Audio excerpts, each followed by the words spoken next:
Very good morning everyone. Welcome to today's Hindu analysis. So I'm very sorry అండి, ఈరోజు Hindu analysis చాలా లేట్గా upload అవుతుంది because of some technical issue. Don't mind, రేపటి నుంచి మీకు ఏ రోజు ఆ రోజు పర్ఫెక్ట్గా రావడం అనేది జరుగుతుంది. బిఫోర్ 1 PM ఇవ్వడానికి, 1 గంట లోపు ఇవ్వడానికి ట్రై చేస్తున్నాము, రైట్? డోంట్ మైండ్, సమ్ చిన్న టెక్నికల్ ఇష్యూ వల్ల ఈరోజు లేట్ అయింది. సో ఈరోజు హిందూ అనాలిసిస్లో మనం మాట్లాడుకోబోయే మొదటి ఆర్టికల్ వచ్చేసి Lavrov Jaishankar talks today. Very important article regarding GS paper 2 అండి. ఈ పర్టికులర్ ఆర్టికల్ ఏదైతే ఉందో నేను ద హిందూలోని ఢిల్లీ ఎడిషన్లో పేజ్ నెంబర్ 1 నుంచి సెలెక్ట్ చేసుకోవడం అనేది జరిగింది. సో ఈ ఆర్టికల్లో ఏం చెప్తున్నారు, Russian foreign minister and Indian foreign minister ఎవరైతే ఉన్నారో వాళ్ళిద్దరూ ఈరోజు ఒక డైలాగ్లో పార్టిసిపేట్ చేయబోతున్నారు, ఇద్దరు చర్చల్లో పార్టిసిపేట్ చేయబోతున్నారంట. సో మన ఈ లావ్రోవ్, రష్యన్ ఫారిన్ మినిస్టర్ అయినటువంటి లావ్రోవ్ మన ఇండియాకు వచ్చి జైశంకర్తో మాట్లాడబోతున్నారు. సో ఏ విషయాల మీద ఎక్కువగా మాట్లాడబోతున్నారు, what is the focus of this discussion అని చెప్పి మనం డీటెయిల్డ్గా డిస్కస్ చేద్దాం. జాగ్రత్తగా వినండి. సో ఆన్ ట్యూస్డే అంటే నిన్న మనకి ఏం జరుగుతుంది, ఇద్దరి మధ్య ఇదేదైతే ఉందో మన తాలూకా రష్యన్ ఫారిన్ మినిస్టర్ ఎవరైతే ఉన్నారో Russian foreign minister and Indian foreign minister ఎవరైతే ఉన్నారో ఇండియన్ ఫారిన్ మినిస్టర్ ఇద్దరి మధ్య మీటింగ్ అనేది జరగబోతుంది.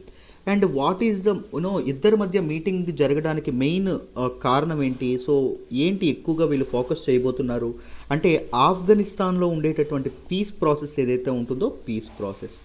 అంటే నేను ఆల్రెడీ ఆఫ్ఘనిస్తాన్ పీస్ ప్రాసెస్ గురించి ఒక బర్నింగ్ ఇష్యూ వీడియో చేశాను. ఒకసారి తెలియని వాళ్ళు డీటెయిల్డ్గా తెలుసుకోవాలంటే ఒకసారి చూడండి, టూకీగా ఇక్కడ చెప్తాను చూడండి. సో ఏం జరిగింది అంటే 2001లో 2001లో యుఎస్ మీద ఒక అటాక్ జరగడం అనేది జరుగుతుంది. యుఎస్ మీద ఒక బాంబ్ బ్లాస్ట్ జరగడం అనేది జరుగుతుంది. సో ఆ బాంబ్ బ్లాస్ట్ మెయిన్ సూత్రధారి ఎవరు అంటే Al Qaeda. So this Al Qaeda ఏదైతే ఉంటుందో this is an Afghanistan based organization. So US వాళ్ళు ఎప్పుడైతే అటాక్ జరుగుతుందో ఈ అటాక్లో 3000 మెంబర్స్ యుఎస్ సిటిజన్స్ ఎవరైతే ఉన్నారో అమెరికా జాతి పౌరులు ఎవరైతే ఉన్నారో వాళ్ళు చనిపోవడం అనేది జరుగుతుంది. అప్పటికి after Soviet Union world superior పవర్గా ఎదిగినటువంటి యుఎస్కి అది ఒక పెద్ద ఇన్సల్ట్లా భావిస్తుంది. యుఎస్ యొక్క సెక్యూరిటీని అవమానించినట్టు యుఎస్ భావించడం అనేది జరుగుతుంది. వితిన్ 1 వీక్ దీని వెనక ఎవరున్నారని కనుక్కుంటుంది. ఆ వెనకున్న వాళ్ళు ఎవరు, అల్ ఖైదా. అల్ ఖైదా యొక్క లీడర్ ఎవరు, బిన్ లాడెన్ ఎవరైతే ఉన్నారో బిన్ లాడెన్ అని తెలుస్తుంది. సో అప్పుడు ఆఫ్ఘనిస్తాన్లో ఉండేటటువంటి గవర్నమెంట్ ఏంటమ్మా అంటే తాలిబాన్ గవర్నమెంట్ రూల్ చేయడం అనేది జరుగుతుంది. సో యుఎస్ ఏం చెప్తుంది అంటే తిన్నగా ఈ తాలిబాన్ల దగ్గరికి వెళ్ళి మీ కంట్రీలో మీరు ఆశ్రయం కల్పిస్తున్నటువంటి అల్ ఖైదా లీడర్ బిన్ లాడెన్ ఎవరైతే ఉంటారో ఆయన్ని మాకు అప్పగించండి, ఆయన అటాక్ అనేది ప్లాన్ చేశాడు అని అడుగుతుంది. బట్ అల్ ఖైదా అంటుంది లేదు మేము అప్పగించాం, మీరు ఏం చేస్తే చేసుకోండి అంటుంది. సో ఆ చర్చలు ఒక 30 రోజుల పాటు జరుగుతాయి. సో అప్పగించండి అని యుఎస్ అడుగుతుంది, బట్ తాలిబాన్ నిరాకరిస్తుంది. అప్పుడు యుఎస్ ఏం చేస్తుంది, యుఎస్ తన నాటో ఎలైస్ ఎవరైతే ఉంటారో this is a collective security coalition అండి. యుఎస్ అండ్ నాటో ఎలైస్ కలిపి ఏం చేస్తారు అంటే నాటో ఎలైస్లో మెయిన్ లక్ష్యం ఏంటంటే ఎవరైనా ఈ నాటో మెంబర్స్ ఎవరైతే ఉన్నారో ఒక్కరి మీద అటాక్ చేసినా వీళ్ళందరూ కలిపి ఎవరైతే అటాక్ చేస్తారో వాళ్ళ మీద పడిపోతారు. సో వీళ్ళందరూ కలిసి ఎవరి మీద పడతారు, ఆఫ్ఘనిస్తాన్ ఏదైతే ఉంటుందో ఆఫ్ఘనిస్తాన్ మీద ఎయిర్ స్ట్రైక్ చేయడం అనేది జరుగుతుంది. ఎయిర్ స్ట్రైక్ చేసి అక్కడ ఉండేటటువంటి తాలిబాన్ గవర్నమెంట్ ఏదైతే ఉంటుందో తాలిబాన్ గవర్నమెంట్ని దించేసి మన తాలూకా ఆఫ్ఘనిస్తాన్లో ఒక ఫార్మల్ గవర్నమెంట్ డెమోక్రసీ ఏదైతే ఉంటుందో డెమోక్రసీని ఎస్టాబ్లిష్ చేయడం అనేది జరుగుతుందమ్మా. ఎవరు, యుఎస్. అప్పటి నుంచి ఈ తాలిబాన్లను అంతం చేయాలి, ఈ అల్ ఖైదాను అంతం చేయాలనేటటువంటి లక్ష్యంతో 2001 నుంచి మొన్న ఫిబ్రవరి 2020 వరకు సుమారు 19 ఏళ్ల కాలం పాటు ఏం జరుగుతుంది అంటే ఆఫ్ఘనిస్తాన్లో యుఎస్ అనేది వార్ చేస్తూ ఉంటుంది. ఆఫ్ఘనిస్తాన్లో యుఎస్ అనేది యుద్ధం చేస్తుంటుంది. ఎవరి మీద, తాలిబాన్లు ఎవరైతే ఉన్నారో తాలిబాన్లు అండ్ అల్ ఖైదా ఎవరైతే ఉన్నారో అల్ ఖైదా, వీళ్ళ మీద ఇది చేయడం అనేది జరుగుతుంది. సో చూడండి, యుఎస్ ఏం చేస్తుంది, చాలా ట్రూప్స్ని డిప్లాయ్ చేస్తుంది. నాటో ఎలైస్ కూడా వాళ్ళ తాలూకు ట్రూప్స్ ఏవైతే ఉన్నాయో సోల్జర్స్ ఎవరైతే ఉన్నారో వాళ్ళని డిప్లాయ్ చేసి ఈ పీస్ ప్రాసెస్ ఏదైతే ఉంటుందో దానికి ప్రయత్నించడం అనేది జరుగుతుంది.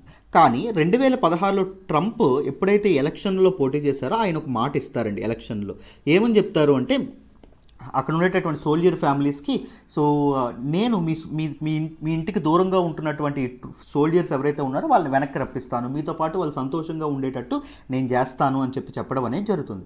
బట్ 2020లో ఎలక్షన్స్ అనేది దగ్గర పడుతున్నాయి కదా, ఎలక్షన్స్ దగ్గర పడే ముందు ఆయన మాట ఆయన నిలబెట్టుకోకపోతే ఏం జరుగుతుంది, ఎలక్షన్లో ఓటేస్తారా, ఓటేరు. సో అందుకోసం అని చెప్పి ఫిబ్రవరి 2020లో ఆయన ఏం చేస్తాడు అంటే మన తాలూకా తాలిబాన్లు ఎవరైతే ఉన్నారో వీళ్ళతో పీస్ కోసం ప్రయత్నించడం అనేది జరుగుతుంది.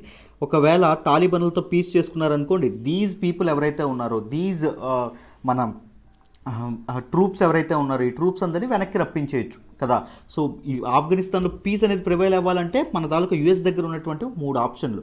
ఒకటవ ఆప్షన్ ఏంటి, తాలిబన్లు ఎవరైతే ఉన్నారో తాలిబన్ని సమూలంగా అంతం చేయడం. రెండవది ఏంటి, తాలిబన్లు ఏవైతే ఉన్నాయో వాళ్ళతో పీస్ ఏదైతే ఉంటుందో పీస్ని అనే దాన్ని ఇది చేయడం. మూడవది ఏంటి, తాలిబన్లో ఫార్మల్ గవర్నమెంట్ ఏదైతే ఉంటుందో దానికి స్ట్రెంగ్త్ ఏదైతే ఉంటుందో ఫార్మల్ గవర్నమెంట్కి స్ట్రెంగ్త్ అనేది కల్పించడం.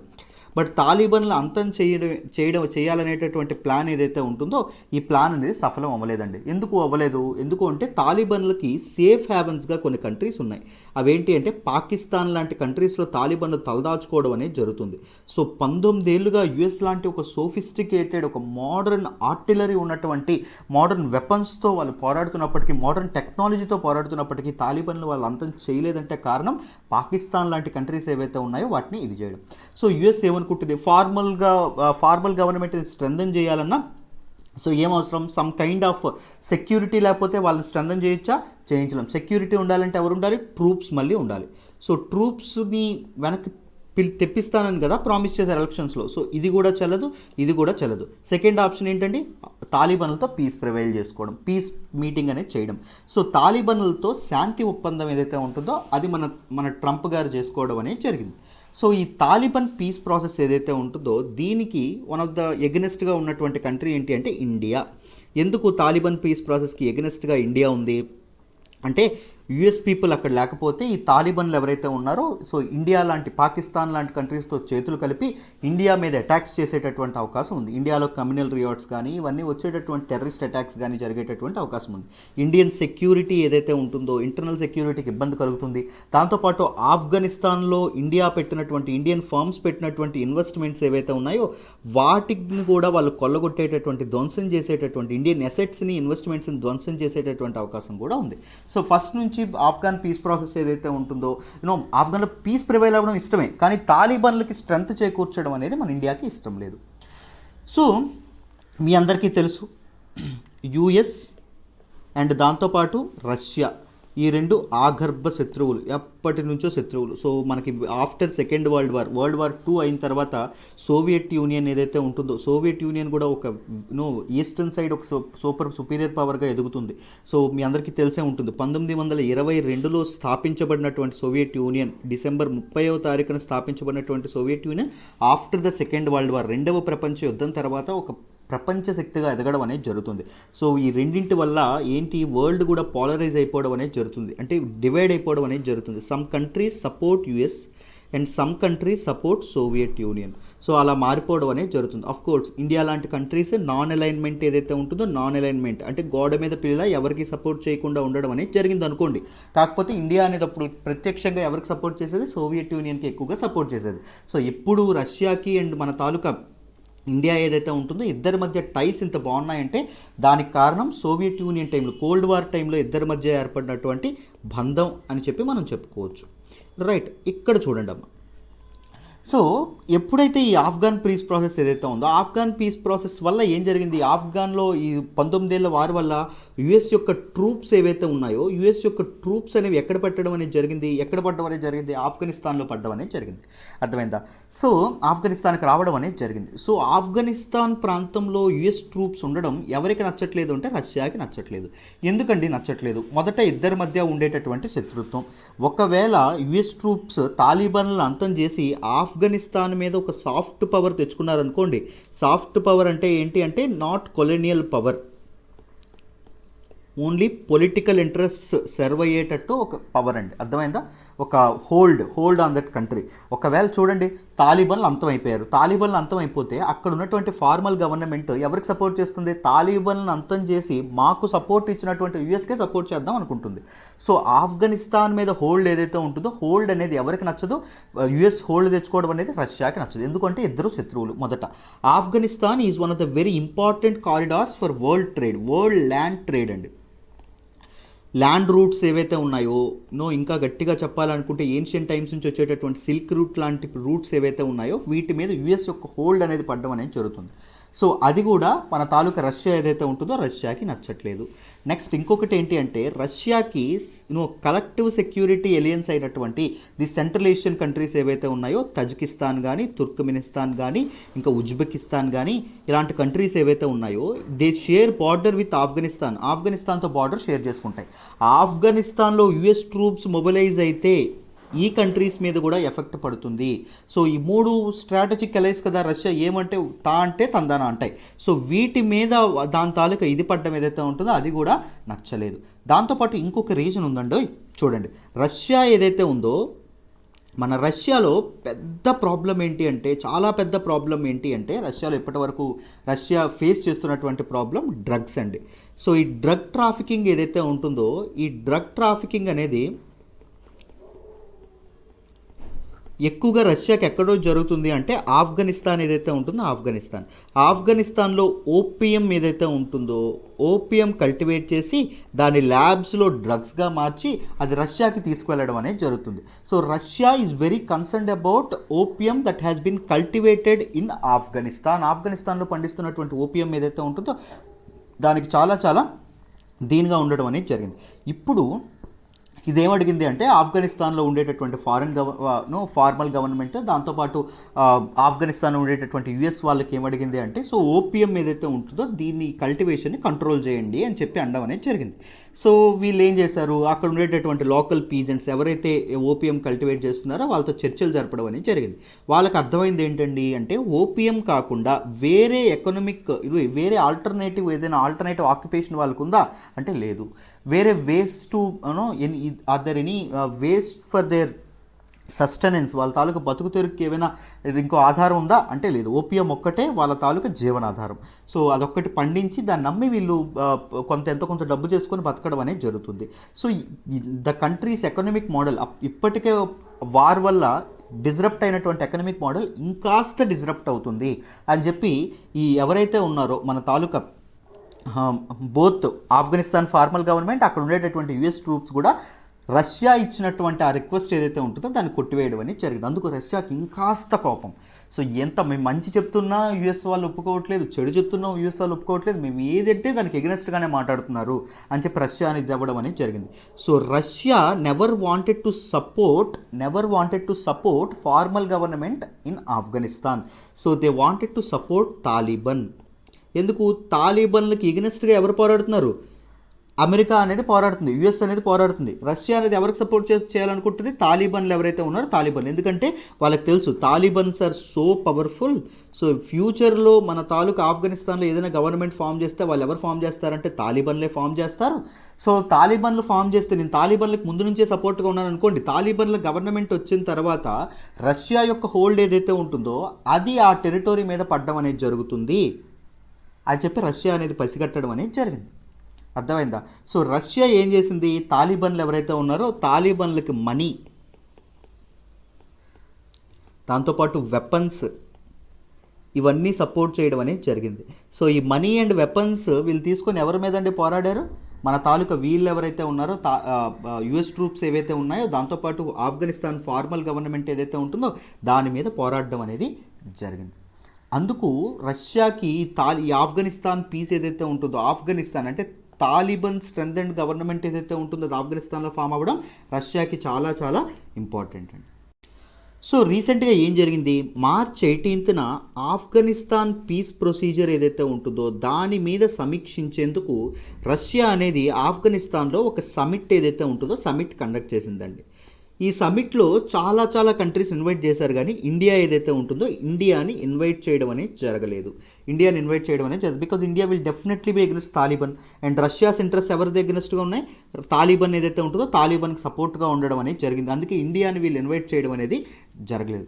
సో ఆ మీటింగ్లో ఏం జరిగింది, దాంతోపాటు ఏం డిస్కస్ చేశారు, రష్యా యొక్క ఇంట్రెస్ట్ ఏంటి, ఈ తాలిబన్ పీస్ ప్రాసెస్ నుంచి రష్యా ఏం కోరుకుంటుంది అనేటటువంటి విషయాలు ఇండియాకి బ్రీఫ్ చేయడానికి మన తాలూకా రష్యన్ ఫారెన్ మినిస్టర్ ఇండియాని విజిట్ చేయడం అనేది జరిగింది. దాంతోపాటు రష్యన్ ఫారెన్ మినిస్టర్ లావ్రోవ్ ఎవరైతే ఉన్నారో ఆయన రీసెంట్గా మార్చిలోనే చైనాకి వెళ్ళడం అనేది జరిగింది. చైనాకి వెళ్ళి చైనాస్ ఫారెన్ మినిస్టర్, రష్యాకి చైనాకి కలిపేటటువంటి బంధం ఏంటండి, కమ్యూనిజం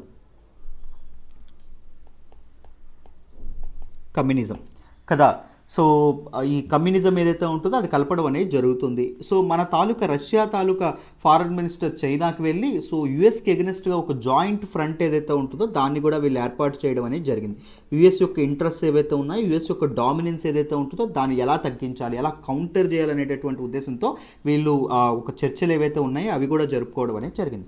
దాంతోపాటు ఈయన వచ్చారు కదా, సో మనకి రష్యా ఏదైతే ఉంటుందో రష్యా చైనాకి బెస్ట్ ఫ్రెండ్ కదా, బట్ చైనా మన మీద ఏం చేసింది రీసెంట్గా, చైనాకి మనకి ఎల్ఏసి స్టాండ్ ఆఫ్ ఏదైతే ఉంటుందో, line of actual control stand of ఏదైతే ఉంటుందో ఇది జరిగింది. సో ఎల్ఏసి స్టాండ్ ఆఫ్ గురించి మనం చర్చలు జరుపుదాము, మనం చక్కగా మాట్లాడదాము సో అని చెప్పి మన తాలూకా వీళ్ళు ఎవరైతే ఉన్నారో ఐ మీన్ మన తాలూకు ఇండియన్ డెలిగేట్స్ ఎవరైతే ఉన్నారో వీళ్ళు రష్యాతో మాట్లాడబోతున్నారు. సో మొన్న ఒక ఫస్ట్ ఫేజ్ ఆఫ్ పీస్ ఏదైతే ఉంటుందో డైలాగ్ ద్వారా డీఎస్కలేషన్ అనేది జరగడం అనేది జరిగింది కదా. సో మిగిలిన ప్రాంతాల్లో కూడా ట్రూప్స్ ఏవైతే ఉన్నాయో అవి డీఎస్కలేట్ అవ్వాలి, ట్రూప్స్ అనేవి వెనక్కి వెళ్ళిపోవాలి అనేటటువంటి విధంగా రష్యాని ఒక బేరసారాలు ఆడమని చెప్పి రష్యాతో ఇండియా అనేది మాట్లాడబోతుంది అని చెప్పి చెప్పడం అనేది జరిగింది. అర్థమైందా? So after this Russian foreign minister ఎక్కడికి వెళ్తారు, పాకిస్తాన్ ఏదైతే ఉంటుందో పాకిస్తాన్కి వెళ్ళడం అనేది జరుగుతుందాం. కాకపోతే ఇది దేంతో కోయిన్సైడ్ అయింది అంటే యుఎస్కి సంబంధించినటువంటి డెలిగేట్ ఎవరైతే ఉన్నారో ఆయన కూడా ఇక్కడికి దీని ఏదైతే ఉంటుందో దీనికే రావడం అనేది జరిగిందమ్మా.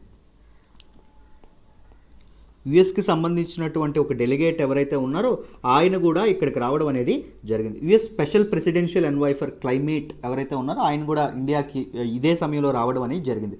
చూడండి, ఆగర్భ శత్రువులు యుఎస్ అండ్ రష్యా ఆగర్భ శత్రువులు, బట్ కరెక్ట్గా వీళ్ళ తాలూకా మీటింగ్ అనేది కోయిన్సైడ్ అవ్వడం అనేది జరిగింది.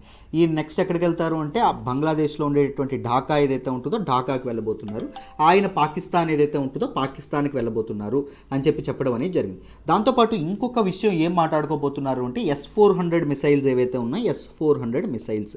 సో ఈ S-400 మిసైల్స్ ఏవైతే ఉన్నాయో దీని గురించి కూడా both Russian and Indian delegates ఎవరైతే ఉన్నారో వీళ్ళు మాట్లాడుకోబోతున్నారు. S-400 మిసైల్స్ ఎవరెవరికి ఇస్తున్నారంటే రష్యా ఏమో మనకు పంపిస్తుందండి. సో ఇండియా అనేది ఎప్పటి నుంచో ఎప్పుడైతే ఎల్పిజి రిఫార్మ్స్ ఎప్పుడైతే జరిగినాయో, లిబరలైజేషన్, ప్రైవేటైజేషన్, గ్లోబలైజేషన్ రిఫార్మ్స్ ఎప్పుడైతే వచ్చినాయో, డిఫెన్స్ సెక్టార్లో ఇండియా ఎప్పుడైతే ఇన్వెస్ట్ చేయడం మొదలుపెట్టిందో అప్పటి నుంచి రష్యా మీద ఎక్కువగా వాళ్ళ తాలూకా మన తాలూకా డిపెండెన్సీ ఉండడం అనేది జరిగింది. ఇంపోర్ట్ సో మచ్ చాలా ఎక్కువ మనం ఏవైతే ఉంటాయో అవి రష్యా నుంచి ఇంపోర్ట్ చేసుకోవడం అనేది జరుగుతుంది డిఫెన్స్ ఎక్విప్మెంట్. ఈ S-400 ఏంటి అంటే this is a surface to air missile అండి, one of the very important sophisticated missiles. So change in జియోపాలిటిక్స్లో చేంజెస్ కనిపిస్తూ ఉన్నాయి. సో కంట్రీస్ మధ్య డామినెన్స్ అనేది పెరగడం కోసం డిఫరెంట్ కంట్రీస్ ప్రయత్నాలు చేస్తూ ఉన్నాయి. చైనాకి మనకి పడదు, దాంతోపాటు బోత్ పాకిస్తాన్కి మనకి పడదు. సో డిఫరెంట్ ఇష్యూస్ ఏవైతే ఉన్నాయి దీనిలో మన తాలూకా డిఫెన్స్ ఎక్విప్మెంట్ ఏదైతే ఉంటుందో, మన డిఫెన్స్ సెక్టార్ ఏదైతే ఉంటుందో దాన్ని మోడర్నైజ్ చేయాల్సినటువంటి అవసరం మనకు చాలా చాలా ఉంది. సో S-400 ఏదైతే ఉంటుందో ఈ S-400 డీల్ ఏదైతే ఉంటుందో ఇది మనం ఆల్రెడీ చేసుకోవడం అనేది జరిగింది.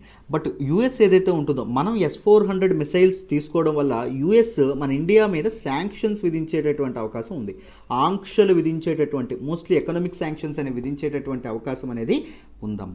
అర్థమైందా? సో ఏంటండి ఈ శాంక్షన్స్ ఏంటి, దీని సంగతి ఏంటి? సో అమెరికా ఏం చేసింది అంటే America enacted a law called CAATSA. CAATSA full form ఏంటి? Countering America's adversaries through sanctions act. Countering America's adversaries through sanctions act. America యొక్క శత్రువులు ఎవరైతే ఉన్నారో, ఎనిమీస్ ఎవరెవరండి? ఇరాన్ ఏదైతే ఉంటుందో ఇరాన్, నార్త్ కొరియా ఏదైతే ఉంటుందో నార్త్ కొరియా, అండ్ రష్యా ఏదైతే ఉంటుందో రష్యా. ఈ శత్రువులు ఎవరైతే ఉన్నారో ఈ శత్రువులతో ఎవరైతే ఇంపార్టెంట్ ట్రాన్సాక్షన్స్ చేసుకుంటారో, ఎకనామిక్ ట్రాన్సాక్షన్స్ అనేవి చేసుకుంటారో, చిన్నప్పుడు మనం కూడా ఇలాగే ఉండేవాళ్ళం. మనకి చూడండి, ఎప్పుడైనా మనకి ఒక ఫ్రెండ్ ఉన్నాడు అనుకోండి, మనకు ఒక ఎనిమీ ఉన్నాడు అనుకోండి, మనకు బెస్ట్ ఫ్రెండ్ ఉన్నాడు అనుకోండి, మన బెస్ట్ ఫ్రెండ్ ఎప్పుడు మన ఎనిమీతో మాట్లాడకూడదని కోరుకునేవాళ్ళం. సో మనుషులు ఎంత దీనిగా ఆలోచిస్తారో సేమ్ కంట్రీస్ కూడా అలాగే ఆలోచిస్తాయండి. చూడండి, అమెరికా యొక్క ఎనిమీస్ ఎవరు? Iran, north Korea, Russia. So America యొక్క ఎలైస్ ఎవరైతే ఉన్నారో వాళ్ళు ఈ కంట్రీస్తో ఫ్రెండ్షిప్ చేయకూడదు, ఈ కంట్రీస్తో కొనుక్కోవడం కానీ ఈ కంట్రీస్తో మాట్లాడడం కానీ ఇవన్నీ వాళ్ళు చేయడం అనేది జరగకూడదు. అర్థమైందా? ఎంత ఎంత చిన్నపిల్లల్లో ఆలోచిస్తుందో చూసారా? కంట్రీస్ కూడా అంత పెద్ద కంట్రీస్ కూడా. సో మనుషులు ఎలా ఆలోచిస్తారో కంట్రీస్ కూడా అలాగే ఆలోచిస్తాయండి. Because those countries were ruled by men after all, right? చివరికి ఎవరు పరిపాలిస్తారు? మనుషులే వాళ్ళని వాటిని పరిపాలించడం అనేది జరుగుతుంది. సో వీటితో ఎవరైనా ఇవేవైనా డీల్స్ ఏవైనా చేసుకుంటే వాళ్ళ మీద శాంక్షన్స్ విధిస్తామని చెప్పి ఇది చెప్పడం అనేది జరుగుతుంది. సో మన తాలూకా ఇదేదైతే ఉంటుందో, మన తాలూకా ఇండియా ఏదైతే ఉంటుందో, ఇండియా ఎవరితో ట్రాన్సాక్షన్స్ పెట్టుకుంటుందో రష్యాతో డీల్స్ చేసుకుంటుంది. ఏంటండి? S-400 మిసైల్ డీల్ ఏదైతే ఉంటుందో, మిసైల్ డీల్ అండ్ అదర్ చాలా చాలా డిఫెన్స్ ఎక్విప్మెంట్ డీల్స్ కూడా మన ఇండియా అనేది వాళ్ళతో జరపడం అనేది జరుగుతుంది, రైట్?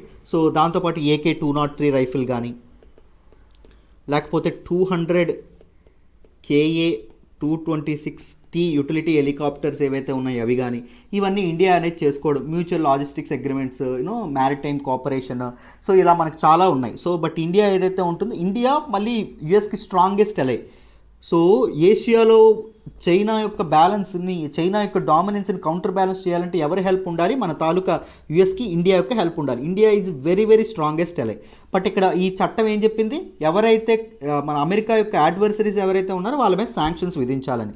బట్ ప్రతి ఒక్కరి మీద శాంక్షన్స్ విధించేస్తారా అంటే లేదమ్మా. సో అది డిసిషన్ ఎవరి చేతుల్లో ఉంటుంది? ఫస్ట్ శాంక్షన్స్ అయితే ఇంపోజ్ చేసేస్తారు.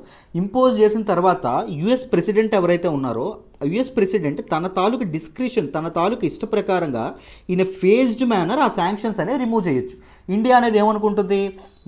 నేను మన తాలూకు రష్యా ఏదైతే ఉంటుందో, మేము మా ఇద్దరం దోస్తు మా మీద శాంక్షన్స్ ఎందుకు వేస్తుంది, ఆంక్షలు ఎందుకు వేస్తుంది సో అని చెప్పి ఇండియా అనుకుంటుంది. బట్ యుఎస్ అనేది చాలాసార్లు చెప్పింది ఏంటి అంటే, లేదు క్యాట్సా యాక్ట్, ఇండియా అనేది అలా అనుకోవడానికి లేదు. ఇండియా అనేది ఇలాంటి స్ట్రాటజిక్ డీల్స్ ఏవైతే ఉన్నాయో అవి మా అడ్వర్సరీస్ ఎవరైతే ఉన్నారో, మా శత్రువులు ఎవరైతే ఉన్నారో వాళ్ళతో చేయకూడదు.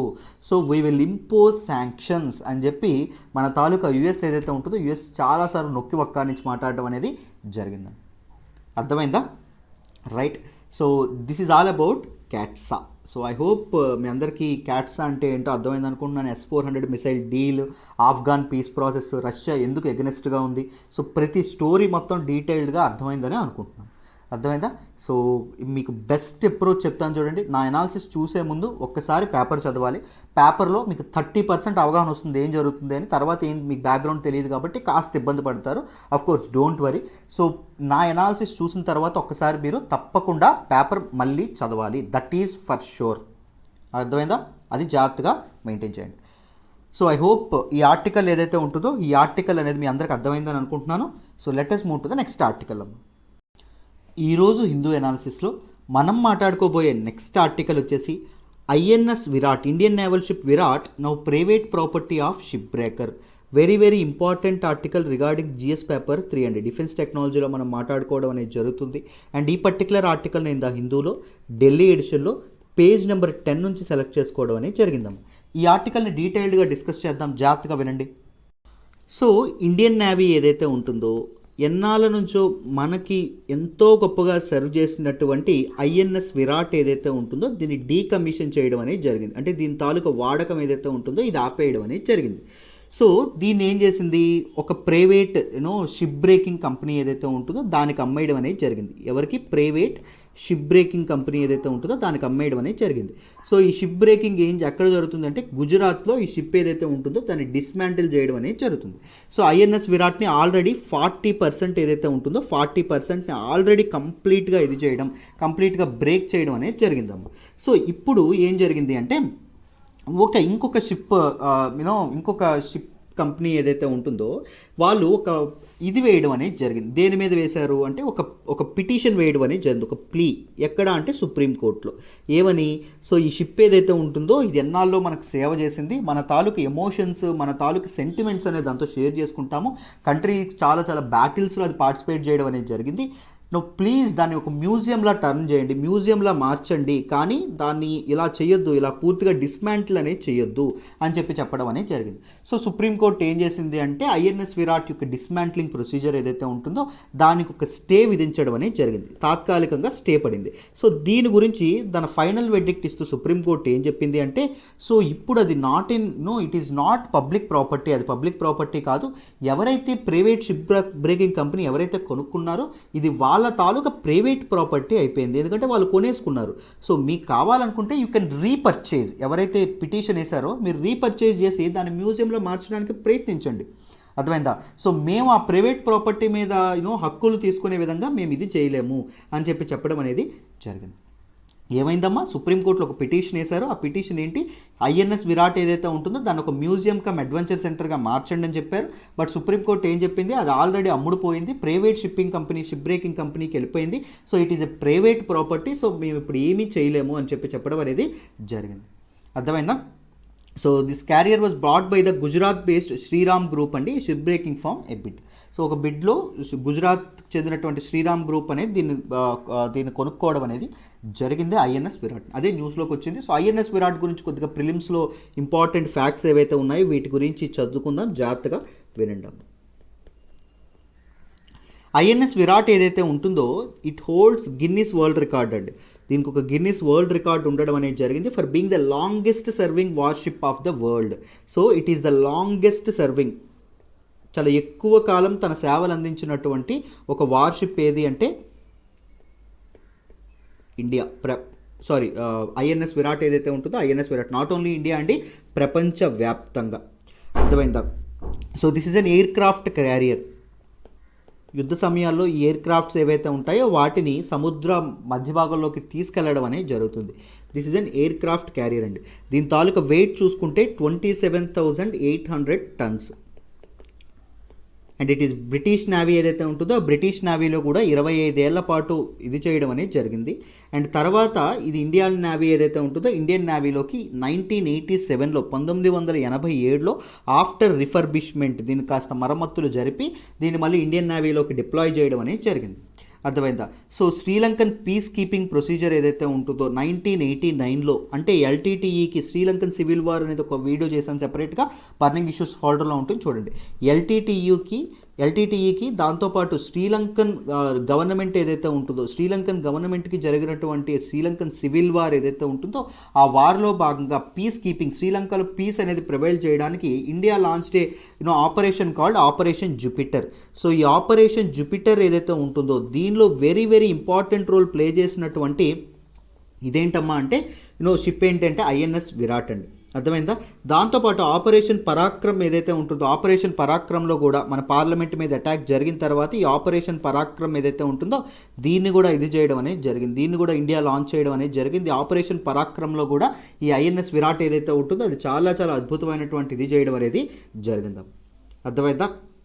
సో మన ఇండిజినస్ అడ్వాన్స్ లైట్ హెలికాప్టర్స్ లాంటి ధ్రువ్ ఏదైతే ఉంటుందో ధ్రువ్ లాంటి హెలికాప్టర్స్ కూడా దీని మీద చెప్పాను కదా, it is an air craft carrier. ఇలాంటి హెలికాప్టర్స్ని అది క్యారీ చేసి దాన్ని ఇది చేయడం అనేది కూడా జరిగింది. సముద్రం మధ్యలోకి తీసుకెళ్ళి అక్కడ నుంచి దోస్ ఎయిర్ క్రాఫ్ట్స్ ఏవైతే ఉన్నాయో they will participate in war. So ఇలాంటివి కూడా ఇది చేయడం అనేది జరిగింది. సో దీన్ని మార్చ్ 2017 మార్చిన దీన్ని డీకమిషన్ చేయడం అనేది జరిగిందాం. So Navy had been incurring expenditure since then on its upkeep such as the provision of electricity and water. So army మీద ఎక్స్పెండిచర్ ఏదైతే ఉంటుందో ఖర్చు ఏదైతే ఉంటుందో అది విపరీతంగా పెరిగిపోతుంది. ఆర్మీ మీద ఖర్చు ఏదైతే ఉంటుందో అది విపరీతంగా పెరిగిపోతుంది. ఎలక్ట్రిసిటీ సప్లైకి, వాటర్కి, రిపేర్స్కి చాలా ఎక్కువ అయిపోతుంది. దాంతోపాటు నేవల్ డాక్యార్డ్ ఏవైతే ఉన్నాయో కొత్త షిప్స్ అనేవి కమిషన్ చేయడం వల్ల ఈ నేవల్ డాక్యార్డ్లో స్పేస్ ఏదైతే ఉంటుందో స్పేస్ కూడా లేనటువంటి పరిస్థితి. అర్థమైందా? సో అందుకే ఈ ఐఎన్ఎస్ విరాట్ ఏదైతే ఉంటుందో దీన్ని కంప్లీట్గా డీకమిషన్ చేయడం అనేది జరిగింది. సో దీన్ని చాలా స్టేట్ గవర్నమెంట్స్ లాంటి ఆంధ్రప్రదేశ్ గవర్నమెంట్ లేకపోతే మహారాష్ట్ర గవర్నమెంట్ ఇలాంటి గవర్నమెంట్స్ కోరుకున్నాయండి దీన్ని మ్యూజియంగా మారుస్తాము, దీన్ని ఇది చేయొద్దు, డిస్మాంటిల్ చేయొద్దు అని. బట్ కానీ దానికి భిన్నంగా మన తాలూకా ఇదేదైతే ఉందో గవర్నమెంట్ ఏదైతే ఉంటుందో నేవీ వాళ్ళు కూడా చాలా ట్రై చేశారు. బట్ గవర్నమెంట్ ఏం డెసిషన్ తీసుకుంది అంటే డిస్మాంటిల్ చేయాలనేటటువంటి డెసిషన్తోనే ముందుకు రావడం అనేది జరిగింది. అర్థమైందా? This is all about this particular article. I hope INS మీకు దీని గురించి ఇండియన్ నేవల్ షిప్ ఇదేదైతే ఉంటుందో విరాట్ ఏదైతే ఉంటుందో విరాట్ గురించి డీటెయిల్గా అర్థమైందని అనుకుంటున్నాను. So let us move to the next article. ఈరోజు హిందూ అనాలిసిస్లో మనం మాట్లాడుకోబోయే నెక్స్ట్ ఆర్టికల్ వచ్చేసి manufacturing PMI dips to 7 month low. Very very important article regarding GS paper 3 economy అమ్మ. సో ఈ పర్టికులర్ ఆర్టికల్ని నేను ద హిందూలో ఢిల్లీ ఎడిషన్లో పేజ్ నెంబర్ 30 నుంచి సెలెక్ట్ చేసుకోవడం అనేది జరిగింది. ఈ ఆర్టికల్ని డీటెయిల్డ్గా డిస్కస్ చేద్దాం. ముందు పిఎంఐ అంటే ఏంటో తెలియాలి, దాని తర్వాత మీకు ఈ ఆర్టికల్ అనేది ఎక్స్ప్లెయిన్ చేస్తాను. జాగ్రత్తగా వినండి, డీటెయిల్డ్గా వెళ్దాం.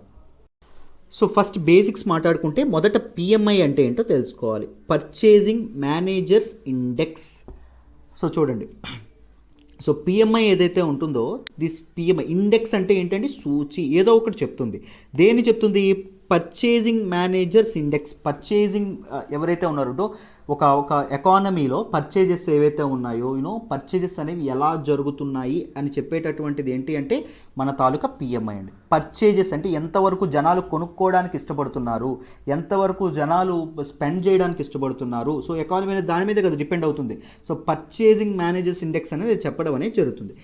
It is an indicator of business activity. Purchasing అనేది దేని మీద డైరెక్ట్ ఇంప్లికేషన్ ఉంటుంది? Business activity. జనాలకి ఒకవేళ కొనుక్కునేటటువంటి ఇంట్రెస్ట్ లేదనుకోండి, దేని మీద ఎఫెక్ట్ పడుతుంది? బిజినెస్ యాక్టివిటీ ఏదైతే ఉంటుందో దాని మీద ఇది అవ్వడం అనేది జరుగుతుంది. సో ఈ పిఎంఐ అనేది 2 టైప్స్గా ఇస్తారు. ఒకటి మ్యానుఫ్యాక్చరింగ్ సెక్టార్కి ఒక సెపరేట్ పిఎంఐ ఇస్తారు. మ్యానుఫ్యాక్చరింగ్ సెక్టర్ అంటే మీ అందరికీ తెలుసు, గూడ్స్ ఏవైతే ఉన్నాయో మ్యానుఫ్యాక్చరింగ్ చేసేటటువంటిది. అండ్ రెండవది ఏంటి? సర్వీస్ సెక్టార్ ఏదైతే ఉంటుందో సర్వీస్ సెక్టార్ కూడా ఇవ్వడం అనేది జరుగుతుంది. అండ్ పిఎంఐ అనేది 0 to 100 మధ్యలో ఇవ్వడం అనేది జరుగుతుంది. 0 to 100 మధ్యలో పిఎంఐ ఏదైతే ఉంటుందో అది ఇవ్వడం అనేది జరుగుతుంది. సపోజ్ పిఎంఐ అనేది ఆ మంత్కి అబవ్ 50 అని చూపించారనుకోండి, +50 ఉందని చెప్పారనుకోండి, ఇట్ రిప్రజెంట్స్ ఎక్స్పాన్షన్. అంటే లాస్ట్ మంత్తో పోలిస్తే ఈ బిజినెస్ యాక్టివిటీ అనేది ఎక్స్పాండ్ అవబోతుంది, ఎకానమీ అనేది ఎక్స్పాండ్ అవబోతుంది, పర్చేజింగ్ అనేది బాగుండబోతుంది అని అర్థం. <50 కంటే తక్కువ ఉందనుకోండి, it represents contraction. So economy అనేది పడిపోబోతుంది, కాంట్రాక్ట్ అవ్వబోతుంది అని చెప్తారు. సో ఎగ్జాక్ట్గా 50 ఉందనుకోండి, అప్పుడు ఏంటి? No change. అసలు చేంజ్ ఏదైతే ఉంటుందో ఎటువంటి చేంజ్ దీనిలో రాదు అని అర్థం. అదేవిధంగా లాస్ట్ మంత్ ఎలా ఉందో ఇప్పుడు కూడా అలాగే ఉంది అని చెప్పడం అనేది దీని తాలూకు ఉద్దేశం. సో ఈ పిఎంఐ ఏదైతే ఉంటుందో it is usually released in every month అండి. ప్రతి నెలలో దీన్ని ఏదైతే ఉంటుందో దీన్ని రిలీజ్ చేయడం అనేది జరుగుతుంది. It's therefore considered a good leading indicator of economic activity. Every month ఇప్పుడు జీడిపి లాంటి సంవత్సరం ప్రతి సంవత్సరం ఇవ్వడం అనేది జరుగుతుంది. కొన్ని ఇండికేటర్స్ క్వార్టర్లీ ఇస్తారు. బట్ ఇట్ ఎవ్రీ మంత్ ప్రతి నెల ఇది ఇవ్వడం వల్ల బిజినెస్ యాక్టివిటీకి, ఒక ఎకనామిక్ యాక్టివిటీకి బెస్ట్ ఇండికేటర్ అని చెప్పి మనం అనుకోవచ్చు. సో వెంటనే పాలసీస్ చేంజ్ చేయడానికి, ఇప్పుడు ఎకనామిక్ యాక్టివిటీ అనేది పర్చేజింగ్ అనేది పడిపోతుంది, ఎకనామిక్ యాక్టివిటీ పడిపోతుంది అనుకోండి, దీస్ పాలసీ మేకర్స్ ఎవరైతే ఉన్నారో వెంటనే నిర్ణయాలు తీసుకోవచ్చు. బిజినెసెస్ ఎంటర్‌ప్రెన్యూర్స్ ఎవరైతే ఉన్నారో వాళ్ళు కూడా వెంటనే నిర్ణయాలు తీసుకునేటటువంటి అవకాశం అనేది ఉంటుంది. ఎవ్రీ మంత్ దీన్ని ఇవ్వడం అనేది జరుగుతుంది. ఎందుకు? దీని తాలూకు వాట్ ఈస్ ద యూజ్ అంటే to provide information about current and future business conditions to companies decision makers, analyst and investors. ఇప్పుడే చెప్పాను కదా, కంపెనీస్ యొక్క డెసిషన్ మేకర్స్ ఎవరైతే ఉన్నారో డెసిషన్ మేకర్స్, దాంతోపాటు ఎనలిస్టులు ఎవరైతే ఉన్నారో ఎనలిస్ట్స్, అండ్ ఇన్వెస్టర్స్ ఎవరైతే ఉన్నారో investors. Suppose business activity next month బాగోదు అని చెప్పి పిఎంఐ చెప్పింది అనుకోండి, if PMI is less than 50 contract అవుతుందని చెప్పింది అనుకోండి, ఈ తాలూకు కంపెనీ యొక్క డెసిషన్ మేకర్స్ అనలిస్టులు ఏం చేస్తారు? Let's cut down supply. So supply అనేది ఎక్కువ చేస్తాం అనుకోండి, మనకి ఇంకా లాసెస్ వచ్చేస్తాయి. So let's cut down supply. So demand అనేది కనిపించింది అనుకోండి, they will increase the supply. దాంతోపాటు ఇన్వెస్టర్స్ ఎవరైతే ఉన్నారో ఇన్వెస్టర్స్ ఏం చేస్తారు? అకార్డింగ్లీ వాళ్ళ తాలూకు ఇన్వెస్ట్మెంట్స్ అనేవి ఓరియంట్ చేయడానికి, డైరెక్ట్ చేసుకునేటటువంటి అవకాశం ఉంది. సో ఏ సెక్టార్లో అయితే వాళ్ళకి బాగా కనిపిస్తుందో పాజిటివ్ ఉందో ఆ సెక్టార్లోకి ఇన్వెస్ట్మెంట్స్ ఏవైతే ఉంటాయో వాటిని పంపించేటటువంటి అవకాశం ఉంది. అర్థమైందా? This is one of the very very important thing. So PMI ఏదైతే ఉంటుందో దాన్ని ఎలా క్యాలిక్యులేట్ చేస్తారండి? పిఎంఐ యొక్క క్యాలిక్యులేషన్ చూద్దాం. చూడండి, this is A survey based measure. ఒక సర్వే చేసి దీన్ని ఇది చేయడం అనేది జరుగుతుంది. ఎగ్జాక్ట్గా ఇది ఉండదండి, ఎగ్జాక్ట్గా వచ్చినటువంటి మెజర్స్తో ఇది చేయడం అనేది జరుగుతుంది. ఒక సర్వే ద్వారా దీన్ని ఇది చేయడం అనేది జరుగుతుంది. So they will ask some respondents.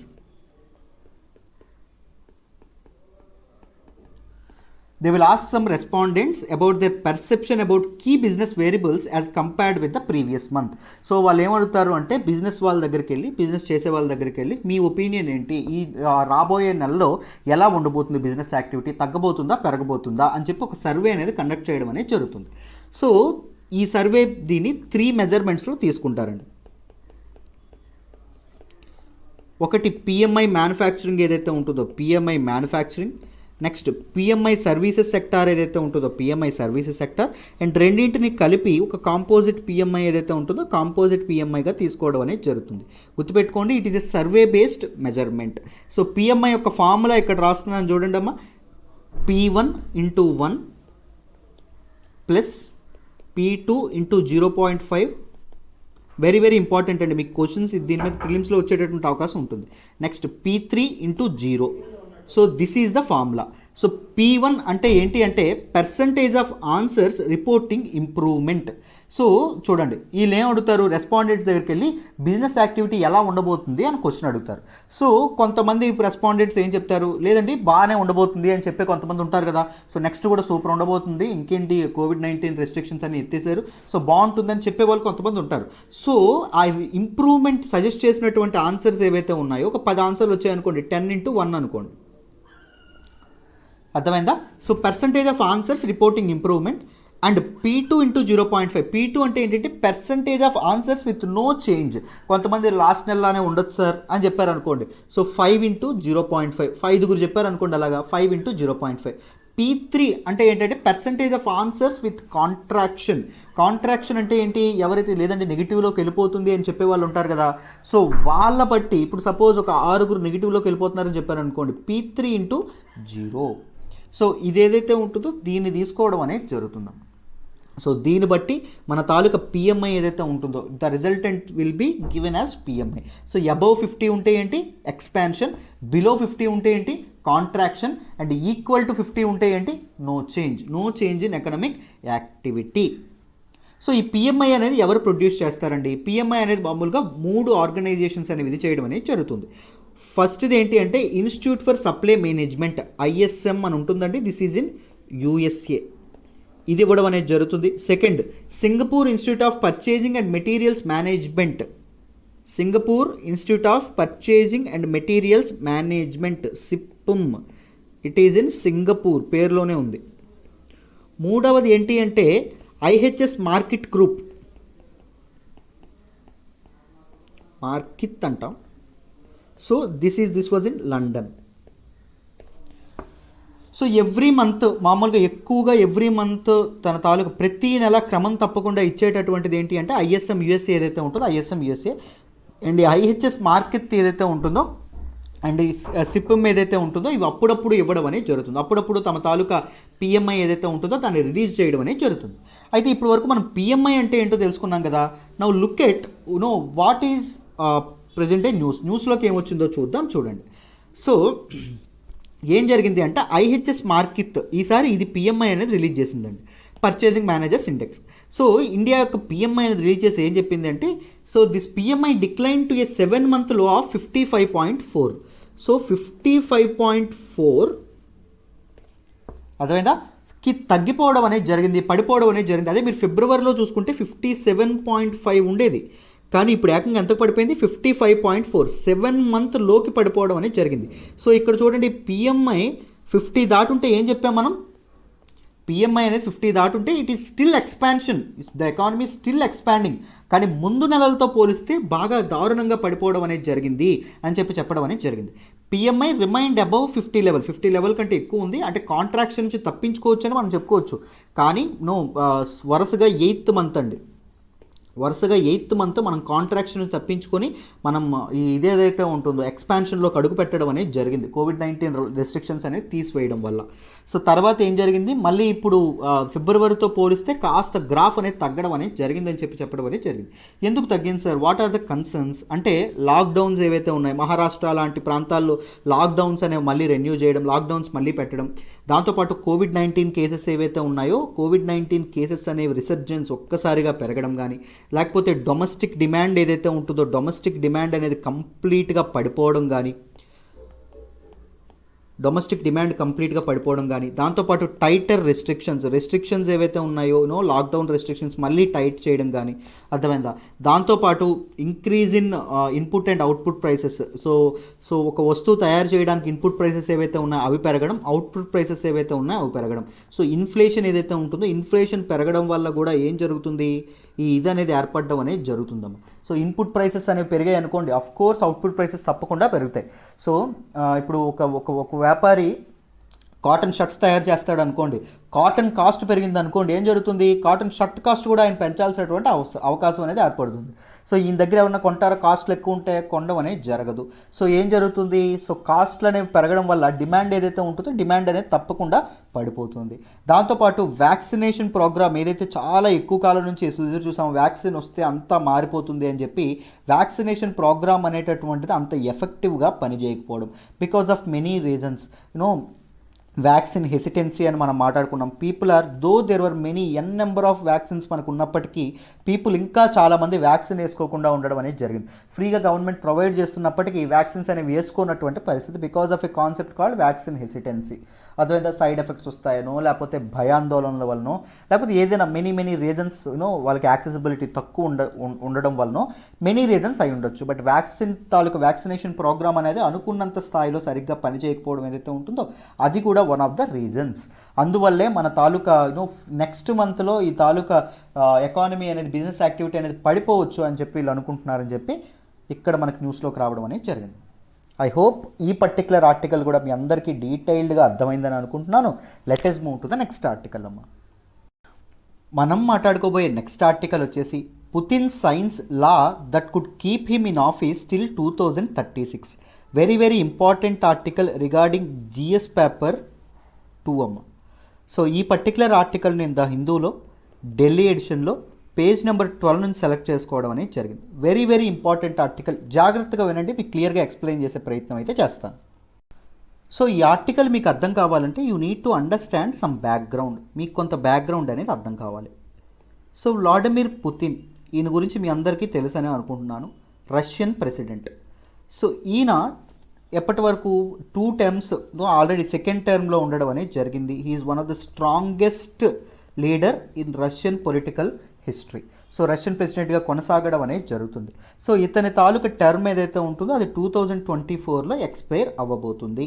So Russian constitution 1993లో ఫ్రేమ్ చేసినటువంటి రష్యన్ కాన్స్టిట్యూషన్ ప్రకారం ఒక రష్యన్ ప్రెసిడెంట్గా ఒకరు ఎన్ని టర్మ్స్ చేయొచ్చు అంటే మ్యాక్సిమమ్ ఆఫ్ 2 terms మాత్రమే చేయొచ్చు.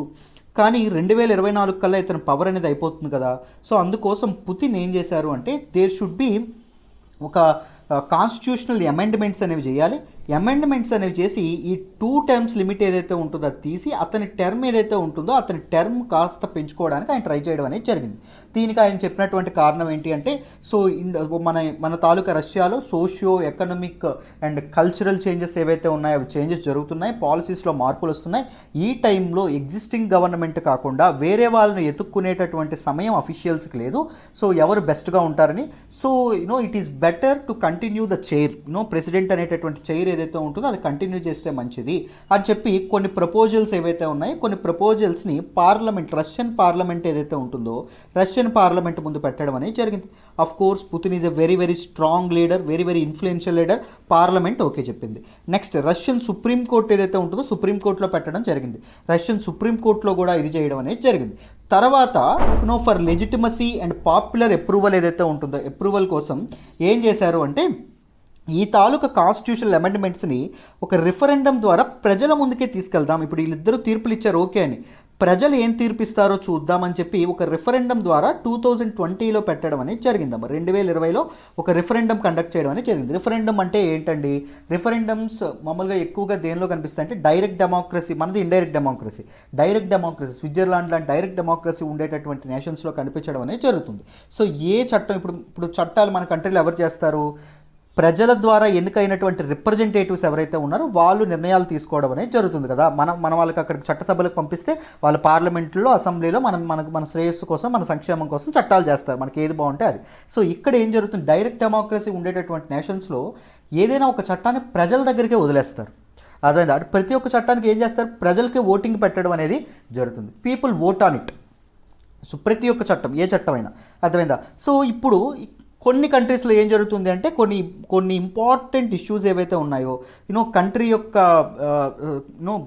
ముఖ్యంగా ఒక దేశం యొక్క ఒక క్వాలిటేటివ్ చేంజెస్ ఏవైతే ఉన్నాయి, క్వాలిటేటివ్ అండ్ క్వాంటిటేటివ్ చేంజెస్ తీసుకొచ్చేటటువంటి ఇన్ఫ్లుయెన్షియల్ చేంజెస్ తీసుకొచ్చేటటువంటి డెసిషన్స్ ఏవైతే ఉన్నాయో, ఇప్పుడు సిటిజన్షిప్ అమెండ్మెంట్ యాక్ట్ ఉంది, ఇలాంటివి ఇన్ఫ్లుయెన్షియల్ చేంజెస్ తీసుకొస్తాయి కంట్రీ యొక్క హోల్ స్ట్రక్చర్లోనే కదా. సో ఇలాంటివి ముఖ్యంగా వేరే కంట్రీస్లో ఏం చేస్తారంటే దానికి రిఫరెండం కండక్ట్ చేస్తారండి. ఎవరైతే పార్లమెంటేరియన్స్ ఎవరైతే ఉన్నారో వాళ్ళు ఇది చేయరు. సో రష్యా అనేది ఏం చేసింది, ఈ కాన్స్టిట్యూషనల్ అమెండ్మెంట్స్ కోసం రిఫరెండం అనేది కండక్ట్ చేసింది. రిఫరెండం కండక్ట్ చేసినప్పుడు ఓవర్వెల్మింగ్ రెస్పాన్స్ వచ్చిందండి. 78% ఆఫ్ ద పీపుల్ ఎవరైతే ఉన్నారో they supported this referendum. So ఈ కాన్స్టిట్యూషనల్ అమెండ్మెంట్స్ చేయడం కరెక్టే అని చెప్పి వాళ్ళు ఎస్ చెప్పడం అనేది జరిగింది. సో మన తాలూకు పుతిన్ ఎవరైతే ఉన్నారో ఈయన ఇంకో సమయం రష్యాని పరిపాలించేటటువంటి అధికారం, రష్యా మీద హోల్డ్ తెచ్చుకునేటటువంటి పవర్ అనేది ఆయనకు పెరగడం అనేది జరిగింది. అర్థమైందా? సో ఏం చేంజెస్ ప్రపోజ్ చేశారో చూద్దాం. మొదట రీఆర్గనైజేషన్ ఆఫ్ ద గవర్నమెంట్ ఏదైతే ఉంటుందో దాన్ని కంప్లీట్గా రీఆర్గనైజ్ చేయాలి. దాంతోపాటు అంటే పార్లమెంట్కి, దాంతోపాటు కౌన్సిల్కి పవర్స్ ఏవైతే ఉంటాయో పవర్స్ అనేవి పెట్టాలి. దాంతోపాటు మినిమం పెన్షన్ అండ్ వేజెస్ ఏవైతే ఉన్నాయో, మినిమం వేజెస్ అండ్ పెన్షన్ ఏదైతే ఉంటుందో వీటిని పెంచాలి అనేటటువంటి నిర్ణయం. మూడవది, ఇది వెరీ వెరీ ఇంపార్టెంట్, చాలా ఇదైనటువంటి కాంట్రవర్షియల్ అయినటువంటి డెసిషన్, కాంట్రవర్షియల్ అయినటువంటి చేంజ్. ఆ చేంజ్ ఏంటి అంటే ban on gay marriages. They outlawed gay marriages అండి. గే మ్యారేజెస్ ఏవైతే ఉన్నాయో వాటి మీద బ్యాన్ విధించడం అనేది జరిగిందమ్మా. Next, restriction top officials from holding dual citizenship ఉండేటటువంటి వ్యక్తులు ఎవరైతే ఉన్నారో, అంటే రష్యా సిటిజన్షిప్తో పాటు వేరే కంట్రీ యొక్క సిటిజన్షిప్ ఉండేటటువంటి వ్యక్తులు ఎవరైతే ఉన్నారో వాళ్ళు టాప్ పొజిషన్స్ ఏవైతే ఉన్నాయో వాటిని అలంకరించకూడదు, పెద్ద పెద్ద పదవులను అలంకరించకూడదు. Next, enshrining faith in God as core value. దేవుడి మీద నమ్మకం ఏదైతే ఉంటుందో అది కోర్ వాల్యూగా మన తాలూకా రష్యన్స్ ఎవరైతే ఉన్నారో రష్యన్ పీపుల్ అనే వాళ్ళు పనిచేయాలి. Next, emphasising the primacy of the constitution over international treaties and rulings. So international treaties ఏవైతే ఉన్నాయో ఇంటర్నేషనల్ ట్రీటీస్ అండ్ రూలింగ్స్ ఏవైతే ఉన్నాయో రూలింగ్స్, వీటి మీద ఇంపార్టెన్స్ ఎవరికి ఉండాలంటే రష్యన్ కాన్స్టిట్యూషన్ ఏదైతే ఉంటుందో రష్యన్ కాన్స్టిట్యూషన్కి ఉండాలి అని చెప్పడం అనేది జరిగింది. These are some important changes suggested by Putin. దీనికి పార్లమెంట్ ఓకే చెప్పింది, సుప్రీంకోర్టు ఓకే చెప్పింది. రిఫరెండం కండక్ట్ చేస్తే రిఫరెండంలో పీపుల్ ఎవరైతే ఉన్నారో ఎవరైతే పీపుల్ ఓటేశారో వాళ్ళు కూడా అద్భుతంగా ఇది చేయడం అనేది జరిగింది. Okay, we're happy with it అని చెప్పడం అనేది జరిగింది. ఏకంగా 1993లో రష్యా అనేది తన సోవియట్ యూనియన్ విచ్ఛిన్నమైన తర్వాత ఆఫ్టర్ కోల్డ్ వార్ 1993లో తన ఓన్ కాన్స్టిట్యూషన్ ఫామ్ చేసుకునేటప్పుడు కూడా రిఫరెండం కండక్ట్ చేశారండి. అప్పుడు కూడా ఇంత పెద్ద రెస్పాన్స్ అనేది రాలేదంట. సో చూసారా మీరు, పుతిన్ ఎంత స్ట్రాంగెస్ట్ లీడర్ ఇన్ రష్యాలో 78% ఓటర్స్ అనేవాళ్ళు అప్రూవ్ చేయడం అనేది జరిగింది. తన అనేవాళ్ళు లేదు, పరాయి అనేవాళ్ళు లేదు, ప్రతి ఒక్కరు పుతిన్ ఎవరైతే ఉన్నారో ఆయనకే ఓటేయడం అనేది జరిగింది. అర్థమైందా? దీస్ అమెండ్మెంట్స్ ఏం చేస్తాయి, ప్రెసిడెన్షియల్ అండ్ పార్లమెంటరీ పవర్స్ ఏవైతే ఉంటాయో దాన్ని స్ట్రెంథన్ చేయడం అనేది జరిగింది. ప్రెసిడెంట్ యొక్క పవర్, దాంతోపాటు పార్లమెంట్ యొక్క పవర్ ఏదైతే ఉంటుందో దాన్ని స్ట్రెంథన్ చేయడం అనేది జరుగుతుంది. అండ్ 2 more టర్మ్స్ ఏవైతే ఉన్నాయో 2 more 6-year టర్మ్స్ ఇన్ చేయొచ్చండి. సో రష్యాలో ప్రెసిడెంట్కి 6-year టర్మ్స్ ఉంటాయి. ఇప్పుడు 2024 to 2030 వరకు, 2030 నుంచి 2036 వరకు, సో 6-year టర్మ్స్, ఇంకొక 2 6-year టర్మ్స్ అనేవి ఆయన చేయొచ్చు. అంటే మరి రాజ్యాంగంలో ఏం మార్పులు చేశారు సార్? ముందు కాన్స్టిట్యూషన్ 1993 కాన్స్టిట్యూషన్లో మ్యాక్సిమం ఎంత పెట్టారు? మ్యాక్స్ ఒక ప్రెసిడెన్షియల్ క్యాండిడేట్ 2 టర్మ్స్ మాత్రమే చేయాలని పెట్టారు. దీనిలో ఏమైనా మార్పులు తీసుకొచ్చారా అంటే తీసుకురాలా. ఇప్పుడు ఏం చెప్పారంటే, సో ఇప్పటివరకు అయిపోయింది, సో ఫ్రెష్గా ఇక్కడ నుంచి 2 టర్మ్స్ చేయాలి. 2036 నుంచి దాటడం అనేది మరి అవ్వదు, నీకు అదే అంతకుమించి ఇది చేయడం అనేది అవ్వదు. సో ఈయన మొత్తం 4 టర్మ్సే చేసినట్టు. ఇప్పుడు ప్రపోజ్ చేసినటువంటి అమెండ్మెంట్స్ కూడా 2 టర్మ్సే లిమిట్ పెట్టింది. కానీ ఏం చేశారు, సో ఇప్పటి వరకు అయిపోయింది, ఇక్కడ నుంచి 2 టర్మ్స్ ఎవరు వచ్చినా. సో నెక్స్ట్ ఎవరైనా వచ్చి పుతిన్ 4 టర్మ్స్ చేశారు, నేను కూడా 4 టర్మ్స్ చేస్తానంటే కుదురుతుందా? కుదరదు. వాళ్ళు 2 టర్మ్స్ మాత్రమే చేయాలి. సో కాన్స్టిట్యూషనల్ అమెండ్మెంట్స్ కూడా ఏం చెప్పాయి, 2 సార్లు మాత్రం ఇది చేయడం అనేది జరిగింది. బట్ ఇప్పుడు కాన్స్టిట్యూషనల్ అమెండ్మెంట్ రిఫరెండం ద్వారా వచ్చింది కాబట్టి దీనిలో ఏం చేశారు, అయిపోయింది 2 టర్మ్స్, అది పాతది. సో ఇక్కడ నుంచి ఫ్రెష్గా మ్యాక్సిమం 2 టర్మ్స్ ఇక్కడ నుంచి అది పాటిద్దాం, ఇప్పటి వరకు తూచ్ అని చెప్పుకోవడం అనేది జరిగింది. సో మన తాలూకా పుతిన్ ఫ్రెష్ ఎలక్షన్స్ 2030 నుంచి 2024 నుంచి 2030 నుంచి 36 2 టర్మ్స్ 6-year టర్మ్స్ అనేవి చేసేటటువంటి అవకాశం అనేది ఉందాం. అర్థమైందా? సో ఇదే చెప్పడం అనేది జరిగింది. దాంతోపాటు ఫారెన్ సిటిజన్షిప్, ఇప్పుడే చెప్పాం కదా, ఫారెన్ సిటిజన్షిప్ ఉండేటటువంటి వ్యక్తులు ఎవరైతే ఉన్నారో వాళ్ళు పబ్లిక్ ఆఫీసెస్ అనేవి పెద్ద పెద్ద పదవులు అనేవి అలంకరించేటటువంటి అవకాశం అనేది ఎప్పటికీ ఉండదు. ఒక ఫారిన్ రెసిడెన్సీ బయట దేశాల్లో నివాసం ఉన్నటువంటి వ్యక్తి కానీ లేకపోతే సిటిజన్షిప్ తీసుకున్నటువంటి వ్యక్తి కానీ ప్రెసిడెంట్గా అయితే అస్సలు చేయకూడదు, అసలు వీలే లేదు అని చెప్పడం అనేది జరిగింది. సో దాంతోపాటు ఏం చేశారు, మన తాలూకా గే మ్యారేజెస్ ఏవైతే ఉన్నాయో గే మ్యారేజెస్ కంప్లీట్గా బ్యాన్ చేయడం అనేది జరిగిందాం. అర్థమైందా? సో మొత్తం 2020లో ఏదైతే ఓటుకు పెట్టారో దాన్ని అంతటిని ఫార్మలైజ్ చేయడం అనేది జరిగింది. మన తాలూకా పుతిన్ తన తాలూకా ఫైనల్ అసెంట్ ఏదైతే ఉంటుందో, సిగ్నేచర్ ఏదైతే ఉంటుందో దాన్ని దీని మీద చేయడం అనేది జరిగిందాం. అర్థమైందా? సో ఇర్రెలవెంట్ లాస్ అనేవి కంప్లీట్గా ఇదైపోవడం అనేది జరిగింది, కంప్లీట్గా అప్రూవ్ అవ్వడం అనేది జరిగింది. సో అది మనకి న్యూస్లోకి రావడం అనేది జరిగింది. You should need to understand the background కూడా మీకు అర్థం కావాలి. అందుకోసమే మొత్తం 2020లో ఏం జరిగింది నుంచి చెప్పడం అనేది జరిగింది. ఐ హోప్ ఇది కరెక్టా లేకపోతే తప్ప, మీ ఒపీనియన్ ఏంటి అనే విషయం నాకు ఒకసారి కామెంట్ బాక్స్లో తెలియజేయండి. ఓకేనా? Right. I hope you understand this particular article అమ్మా. Let us move to the next article. మనం మాట్లాడుకోబోయే నెక్స్ట్ ఆర్టికల్ వచ్చేసి less industrialized states led power demand recovery. Very important article regarding GS paper 3 అమ్మ. ఎకానమీలో మనం మాట్లాడుకోవడం అనేది జరుగుతుంది. ఈ పర్టికులర్ ఆర్టికల్ నేను ద హిందూలో ఢిల్లీ ఎడిషన్లో పేజ్ నెంబర్ 13 నుంచి సెలెక్ట్ చేసుకోవడం అనేది జరిగింది. ఈ ఆర్టికల్ని డీటెయిల్డ్గా డిస్కస్ చేద్దాం, జాగ్రత్తగా వినండి అమ్మా. సో బ్యాక్గ్రౌండ్ అనేది అర్థం చేసుకుందాం, జాగ్రత్తగా వినండి. ఏం జరిగింది అంటే మన తాలూకా కోవిడ్-19 ఏవైతే ఉన్నాయో, కోవిడ్-19 లాక్డౌన్స్, రెస్ట్రిక్షన్స్, ఈ తాలూకా ఇవేవైతే ఉన్నాయో ఇవన్నింటి వల్ల ఏం జరిగింది అంటే మన ఇండియాలో పవర్ డిమాండ్ ఏదైతే ఉంటుందో పవర్ డిమాండ్ అనేది కంప్లీట్గా తగ్గిపోవడం అనేది జరిగింది. ఎందుకు? మ్యానుఫ్యాక్చరింగ్ ఇండస్ట్రీస్ అనేవి మూతపడిపోయినాయి, పబ్లిక్ ఆఫీసెస్ ఏవైతే ఉన్నాయో మూతపడిపోయినాయి, అండ్ అదర్ ఇండస్ట్రీస్ లాంటివి ఏవైతే ఉన్నాయో ఇవన్నీ మూతపడిపోవడం అనేది జరిగింది. సో పవర్ డిమాండ్ ఏదైతే ఉంటుందో పవర్ డిమాండ్ అనేది తగ్గింది. Power demand is directly proportional to business activity are economic activity అండి. ఎందుకు అంటే మ్యానుఫ్యాక్చరింగ్ సెక్టార్ ఏదైతే ఉంటుందో it thrives on power. So power ఏదైతే ఉంటుందో పవర్ మీద డిపెండ్ అవ్వడం అనేది జరుగుతుంది. సో కంప్లీట్గా సో పవర్ డిమాండ్ అనేది పడిపోయింది ఒక కంట్రీలో అంటే అర్థం ఏంటి? బిజినెస్ యాక్టివిటీ కంప్లీట్గా తగ్గిపోయిందని, దాంతోపాటు ఎకనమిక్ యాక్టివిటీ ఏదైతే ఉంటుందో అది అధోగతిలో ఉందని చెప్పి అర్థం. సో పవర్ డిమాండ్ అనేది లాస్ట్ ఇయర్ మొత్తం తగ్గిపోవడం అనేది జరిగింది. అయితే రీసెంట్గా ఏం జరిగింది?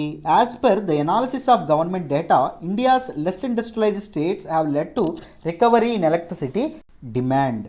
సో ఏం చెప్పారు అంటే సో ఆల్రెడీ పడిపోయినటువంటి పవర్ డిమాండ్ను ఎలక్ట్రిసిటీ డిమాండ్ ఏదైతే పడిపోయిందో దాన్ని రివైవ్ చేసేటటువంటి క్రమంలో దీస్ లెస్ ఇండస్ట్రియలైజ్డ్ స్టేట్స్ ఏవైతే ఉన్నాయో అవి ఇంపార్టెంట్ రోల్ ప్లే చేస్తున్నాయి అని చెప్పడం అనేది జరిగింది. So power use in less industrialized states like Bihar ఏదైతే ఉంటుందో బీహార్, అండ్ దాంతోపాటు ఛత్తీస్గఢ్ ఏదైతే ఉంటుందో ఛత్తీస్గఢ్, దాంతోపాటు యూపీ అండ్ పంజాబ్ ఏదైతే ఉంటుందో పంజాబ్, వీటన్నింటినీ లాస్ట్ ఇయర్తో పోలిస్తే 10% పెరగడం అనేది జరిగిందంట. ఏంటి? పవర్ యూజ్ ఏదైతే ఉంటుందో పవర్ యూజ్ వీళ్ళు పెంచడం అనేది జరిగింది. అర్థమైందా? సో మార్చ్ 31, 2021 నాటికి సో క్వార్టర్లీ ఇంప్రూవ్మెంట్ అనేది కనిపించింది. 6 months, ఫస్ట్ 6 months కంటే second half of the year ఏదైతే ఉంటుందో దానిలో కూడా పవర్ యూజ్ అనేది 10% వరకు పెరగడం అనేది జరిగింది. And all the rest of the states ఏవైతే ఉన్నాయో all the states which have high agriculture and residential power consumption consumed more electricity than the previous year. So ఇక్కడ ఎక్కువగా మ్యానుఫ్యాక్చరింగ్ ఇండస్ట్రీస్ అనేవి ఎక్కువగా ఉండవండి. ఇక్కడ ఎక్కువగా ఉండేటటువంటిది ఏంటి అంటే ఎలక్ట్రిసిటీ దేనికి కన్స్యూమ్ అవుతుంది అంటే అగ్రికల్చరల్ నీడ్స్ ఏవైతే ఉంటాయి అగ్రికల్చరల్ నీడ్స్, దాంతోపాటు రెసిడెన్షియల్ నీడ్స్కి ఎక్కువగా ఖర్చు అవ్వడం అనేది జరుగుతుంది. బట్ మ్యానుఫ్యాక్చరింగ్కి వాటికి ఇది అవ్వడం అనేది జరగదు, ఎక్కువగా పవర్ అనేది యూజ్ చేయరు. బట్ వీళ్ళు కూడా మోర్ ఎలక్ట్రిసిటీ 2020-21 ఏదైతే ఉంటుందో 2020-21తో పోలిస్తే ఎక్కువగా తీసుకురావడం అనేది జరిగింది. ఎక్కువ పవర్ ఏదైతే ఉంటుందో పవర్ యూజ్ చేయడం అనేది జరగడం అనేది. కానీ ఇండియా యొక్క యాన్యువల్ పవర్ డిమాండ్ ఏదైతే ఉంటుందో అది మాత్రం చాలా దారుణంగా గత 35 ఏళ్ళు ఎప్పుడు ఇలా లేదంట. 35 yearsలో మొదటిసారి పవర్ డిమాండ్ ఏదైతే ఉంటుందో ఇది పడిపోవడం అనేది జరిగింది. ఫస్ట్ టైం ఎప్పుడంటే 2020-21. బికాజ్ మీకు రీజన్ అందరికీ తెలుసు, ఈ లాక్డౌన్స్ ఏవైతే ఉన్నాయో ఈ లాక్డౌన్స్ క్లోజర్ ఏదైతే ఉంటుందో క్లోజర్. సో కంట్రీ యొక్క యాన్యువల్ ఎలక్ట్రిసిటీ కన్జంప్షన్ ఏదైతే ఉంటుందో సంవత్సరంలో భారతదేశం కన్జ్యూమ్ చేసేటటువంటి ఎలక్ట్రిక్ సప్లై ఏదైతే ఉంటుందో దాంట్లో ఎక్కువగా ఏవి ఇంపార్టెంట్ రోల్ ప్లే చేస్తాయంటే ఇండస్ట్రీస్ అమ్మ. ఇండస్ట్రీస్, దాంతోపాటు ఆఫీసెస్ ఏవైతే ఉంటాయో ఆఫీసెస్, కమర్షియల్ ఆఫీసెస్ ఏవైతే ఉంటాయో ఆఫీసెస్. కానీ ఇప్పుడు ఏం జరిగింది, కోవిడ్-19 వల్ల లాక్డౌన్స్ రావడం వల్ల ఇండస్ట్రీస్ క్లోజ్ అయిపోయినాయి అండ్ ఆఫీసెస్ ఏవైతే ఉన్నాయో ఆఫీసెస్ క్లోజ్ అయిపోవడం అనేది జరిగింది. దాంతోపాటు ఎక్కువగా ఇండస్ట్రియలైజ్ స్టేట్స్ అయినటువంటి మహారాష్ట్ర కానీ, తమిళనాడు కానీ, గుజరాత్ కానీ ఈ ప్రాంతాలు ఏవైతే ఉన్నాయో ఇవి యాన్యువల్ ఎలక్ట్రిసిటీ యూజ్ ఏదైతే ఉంటుందో యాన్యువల్ ఎలక్ట్రిసిటీ యూజ్లో చాలా డిక్లైన్ అనేది చూడడం అనేది జరిగింది. యాన్యువల్ ఎలక్ట్రిసిటీ యూజ్లో చాలా డిక్లైన్ అనేది చూడడం అనేది జరిగింది. అంటే గత సంవత్సరంతో పోలిస్తే 2020-21 సంవత్సరంలో చాలా దారుణంగా పడిపోవడం అనేది జరిగింది. ఏంటి ఈ స్టేట్స్లో power demand. So the imposition of COVID-19 lockdowns resulted in a fall in electricity consumption for 6 straight months through August.